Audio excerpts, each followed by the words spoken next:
Let's take this to our guest. There's been a big political shakeup in Bihar yet again.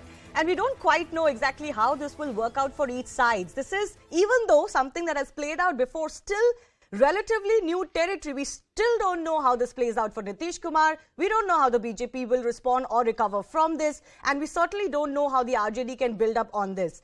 Let me go across to our guests. Dr. Dhananjay Giri is Bihar BJP spokesperson joining us. Anshul Avijit is the Congress spokesperson. Mayank Sinha is JDU leader joining us. We'll also be joined by Arun Anand, who's an author and columnist, Chandrachud Singh, political analyst, Kanhaiya Belari, who's a senior journalist. Let me go across. Is Mayank Sinha with us? All right, Mayank Sinha is not with us, but let me go across to Anshul Avijit. Anshul, do you think this deal is better for Nitish Kumar than the NDA?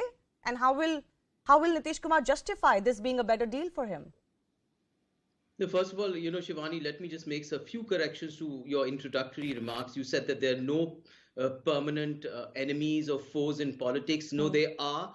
There is a permanent foe and enemy in politics, and that happens when there are ideological differences which are polar opposites, such as the Congress and the BJP. There can be no truck. They can never shake hands. And I assume the same is true for the RJD and the BJP. I mean, it's completely ideological opposites. And this is the crux of what has happened here, that we wanted the BJP out of power. They're intolerable. They have destroyed this country. They have destroyed all the institutions of this country. They've destroyed our social fabric. We wanted them out. We cannot abide by them. And now Nitish Kumar has joined our camp in that sense. So there is it's okay for Nitish Kumar to do so. I don't think that anybody is questioning, that he has done so. He's free to do so.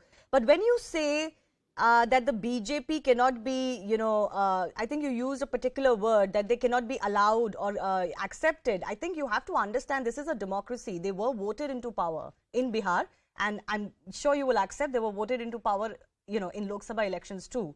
So political ambitions, political alliances aside, I specifically mentioned this about no permanent friends and foes for Nitish Kumar. He's certainly living that adage, isn't he? I mean, no other politician has made as many switches and such large switches, not minor political switches or alliances, but large ideological switches that you are talking about in just 10 years. The only constant is that he stays the chief minister. No, Shivani, I'm never undermining the voter. Of course, they're free to choose whoever they want. This is a democracy. I'm just saying we can't abide by them. We dislike intensely their politics because it's a politics of revenge and antagonism. So we can't abide by them. Look, it serves no purpose to go back into history. This is a particular alignment of interests, a kind of a constellation of common objectives that have got together at this particular point of time. If you go back to history, then there are lots of examples, including that in the BJP, in multitude of parties where people have crossed over. There are things that have happened. There is rhetoric, there are charges, there are counter charges. It serves no purpose. The only reality at the present is that three parties have got together, and other parties, the left parties, all the parties of the Mahagathbandhan have got together to keep the BJP out of power. That is the clear reality that I understand at the moment. And that's the main thing. It is about keeping the BJP out of power, correct? That is a substantial and significant part of it. The other part is good governance for Bihar, in which we made a positive start by announcing the fact that there will be more employment. There are 4 lakh jobs and vacancies. So all right. Good governance. Okay, I'll come back to that. Governance of the BJP. Let me go across to Chandrachud Singh, who's a political analyst. Before we are also joined by some of our other guests.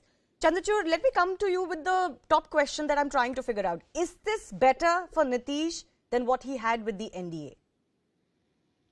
Well, the answer is Nitish must have thought about it, and he must have figured out what would be the options that he would have. I think the one thing that he definitely can get to do now in a better and a freer way would be to go back to his caste-based politics and the politics of religious appeasement, which is what he was not able to do, particularly when the BJP was with him. So naturally, he'll be freer to do that. But then the other question would be, would the RJD allow him to openly do that? Because remember, the RJD also has the same vote bank of the OBC and the Muslim minority appeasement that they do. So naturally, he is limited in his choices. Time is running out, is aging as well. So maybe he would have thought that towards the last fag end of his political career, maybe why not taste one more or make one more dash at doing what he or any other regional party in states does. So that is, I think, the choice that he would have. But is the price also pretty substantial for him as he makes one more switch? That's what I'm coming to. Because you have to weigh the pros and cons. He's certainly done that. In your view, is this the pros weighing in front of the cons, which is, of course, the first thing is a hit on his image. I mean, you just don't know which way Nitish will go. Well, that image has already dented many a times in the past, and yet he continues to be the chief minister. Right. And he'll continue to be the chief minister this time again.